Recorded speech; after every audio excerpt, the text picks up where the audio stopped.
Hold on to your hats, because this is gonna blow your mind.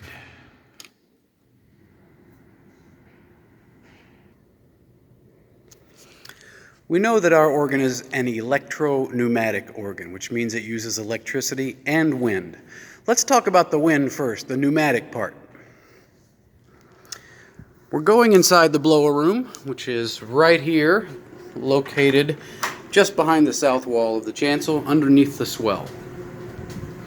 And here is our blower.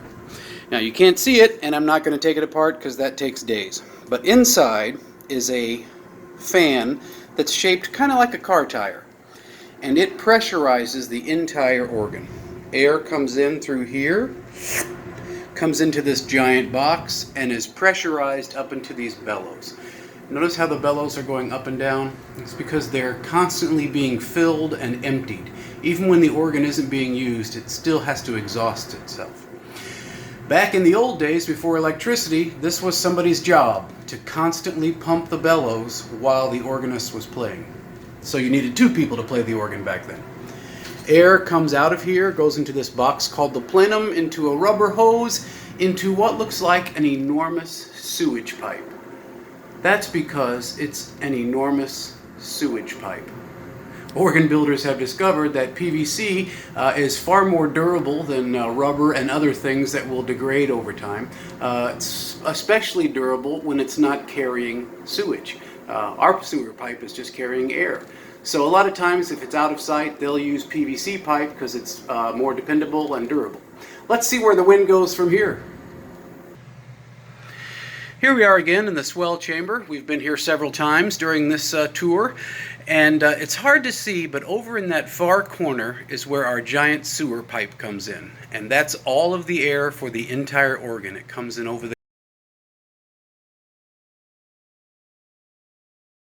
there. There's bellows there for the swell division. There's also a few offsets over here, so that the air goes into the chests, and it is ready to use on demand at any time for all of the pipes that are in the swell division. The air then comes out of the swell division, goes into the grate division, which is the main division in the center of the organ, does the same thing. Supplies all the bellows in here, again pressurized bellows, so that the wind goes into the chests, and all of the pipes are ready to be played at a moment's notice. And then it also continues over into the choir. So just like you have water in your house that is constantly pressurized and on demand, ready to be used at any time, the organ has air, ready to go. Every pipe has air sitting under it, just waiting for somebody to push a key. So the question is, how does all of that air get to the pipe? Well, let's go find out. We've already seen the front of the console, but that's only half the story. All of the more important electronic stuff happens in the back. This is the brain back here of the console. And to see it, you might be overwhelmed. Your mind is blown by all of the cabling, all of the circuitry. This is the back side of each of the three keyboards. So you can see all of that stuff that's in there. A lot of work went into this and making any organ. However, this is nowhere near the amount of guts that would used to be inside a console before the advent of computer technology. Before this, each of these little tiny switches, each of these little circuits would actually have to be an on and off switch driven by air, which means you would need a little tiny bellow for every switch, and that little tiny bellow would have to have a tiny little bit of leather to keep the air in, and it would often fail after decades of use. And so, in fact, those of you that might be watching from Evangelical Lutheran Church in Frederick, Maryland, if it's still there, I don't know, but there was a room in the basement that was no longer in use, but contained just electro-pneumatic switches, just little on and off switches that used to help the organ operate. I don't know that they no longer use it. But anyway, all of the important brain work happens in here. I push a key, it goes into microchips and microprocessors and all that stuff goes along a little tiny fiber optic cable. Follows all and goes into the secret hidey hole there, into the blower room where we've already been. And inside there, that cable runs into the drywall and goes upstairs. So let's go back upstairs. And here we are again. And see that bundle of cabling? In there is our fiber optic wire and a whole bunch of other cables that come into this brain right here upstairs. And I would open it, but that involves taking things apart, and I'm not going to do that. But you can trust me, seeing all the cables that go in there, there's lots of electronics stored inside this little guy.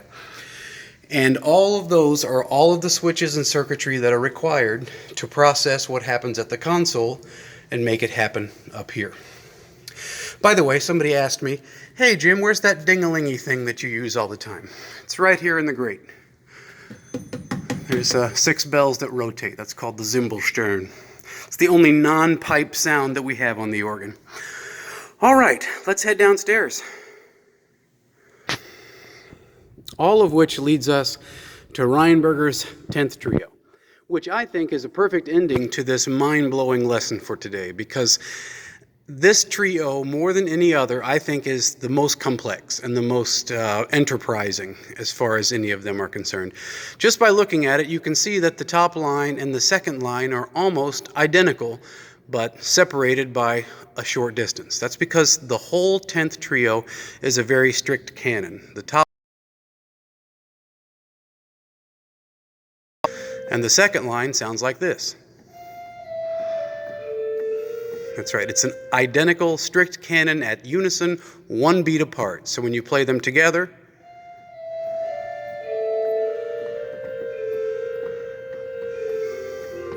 and so on. And he maintains the strict canon all the way throughout the entire piece, just until the last measure. And at the last measure, it kind of breaks down and he ends the whole piece. So in many ways, it's the most challenging, but at the same time, the most satisfying, because it's one part being played 1 beat apart. Let me go put you in the middle of the church, and I'll see you then. So as you're listening to this 10th and final trio, I want you to pay close attention to that single melody line that's being copied 1 beat apart. You'll hear it first from this side, I think. Yes, from the flute in the choir. Oh, that side, I'm backward, on that side, and then it gets copied or echoed on the other side. And then just a simple 8-foot flute in the pedal so that you can hear everything very very clearly. All right, here comes Rheinberger's 10th Trio. Whew.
So there it is, all 10 trios of Rheinberger. Thank you all so much for watching. This kind of turned into something completely